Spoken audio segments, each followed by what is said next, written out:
Our next guest has been a relentless bull all year through sell-offs and says the rally may have been reactivated. Let's bring in Scott Wren, the senior global equity strategist at Wells Fargo. He joins us from Palm Springs, California. Looks nice where you are, Scott. Really nice to see you. You know, Melissa, it's a little bit warmer than St. Louis. It's a touch below 70, and the locals are breaking out their fur coats, believe it or not. Oh, we're happy for you, Scott. All right, let's talk about the markets. Let's say there is no deal on G20. What happens to this Santa Claus rally that we've gotten sort of a little bit of a preview of? You know, I think that we need to see something slightly positive. I'm with Guy on this one. It's not going to take much. A good handshake, a little bit more than that, and I think the market's going to like it. You know, the two biggest events, at least in our opinion, that's going to determine what happens between now and the end of the year is the Fed meeting and this G20 meeting between Xi and Trump. And clearly, yesterday, Jay Powell set the table for what's likely to happen at this FOMC meeting, and that's a more dovish tone.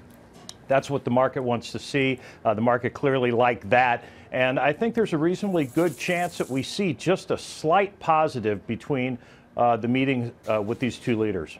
So in the FOMC minutes that were released today, Scott, trade and or tariffs were mentioned about a dozen times in the minutes, which were short by the standard of typical minutes released after a meeting. So I'm wondering, you know, if you think that perhaps there is a Powell put when it comes to the tariffs, and that may give the president more cover to be tougher on trade, actually, and to let the tariffs go from 10 to 25% or consider putting new tariffs on, because the Fed has essentially said, we're paying attention to this and the impact on the economy.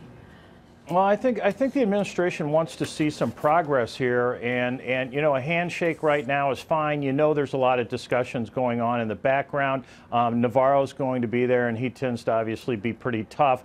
But I think that eventually we're going to see some positives out of this trade deal with China, but that's going to take some time. I mean, this is not Canada and Mexico. Those deals were pretty easy to negotiate. This is not, you know, the EU is going to be tough. China's going to be tough. But we do not expect an all-out trade war. We're having a skirmish right now, but you know, I'm not expecting 50–60% tariffs across all products. That's what we would consider a trade war. So over time, and you know, maybe it is somewhere in 2019, we see a more solid deal with China, but I think there's a reasonably good chance that we see some positive out of this meeting on Saturday night, out of this dinner, and I think the market's going to like it. So under that scenario, Scott, which sectors would you want to be in?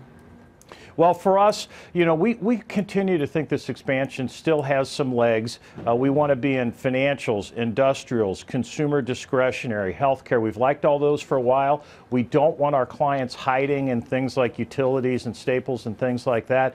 We just, as a matter of fact, today we upgraded technology. It's underperformed the S&P 500 by 400 or 500 basis points here since the S&P's record high in September. So we upgraded that. We think that looks favorable as well. So, you know, we're leaning towards those companies that we think are going to benefit from a continuation of the expansion. Got it. Scott, thanks. Scott Wren. Thanks, guys. Joining us from Palm Springs. All right. So, Guy, final word here. Look, this is not a political comment. There's a lot of noise around the administration over the last week or so. That's just fact. President Trump views winning. One of his big wins is the stock market going higher.